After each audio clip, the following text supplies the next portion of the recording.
बतिया बताइले बलम के कहिया से आईनी मुआ बतारे हमके सुन सखी बतिया बताइले बलम के कहिया से आईनी मुआ बतारे हमके मानवा न भरे करे के तन प्यार मानवा न भरे करे के तन प्यार दुका दू दुनी चार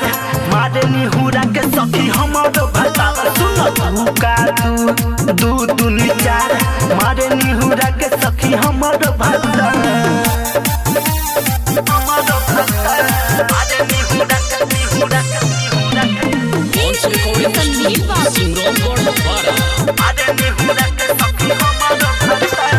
मेहरी के दुख नहीं उनका बुझाता कल के मारल अभी ले दुखाता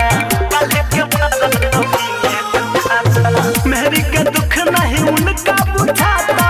कल के मारल अभी ले दुखाता दवाई न काम करे लागल बा बुखार मिलल मरद जैसन मिलल बा तोहार सुन धुका दू दुनी चार मारे निहुरा के सखी हमारो भतार सुन धुका दू दुनी चार मारे निहुरा के सखी हमारो भतार मारे निहुरा के संदीप बाबू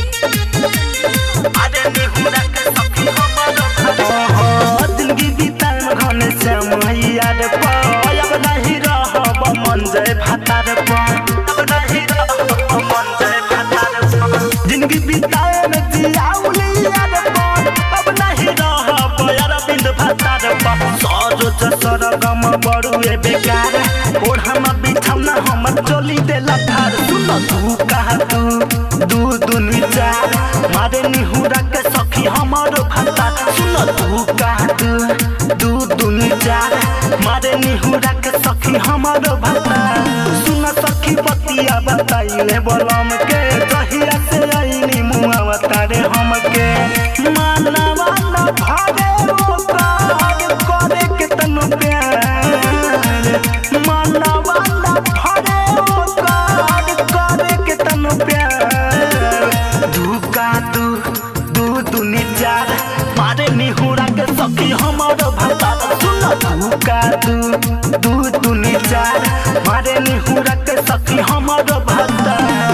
रिकॉर्डिंग स्टूडियो सिमरौनगढ़ बारा।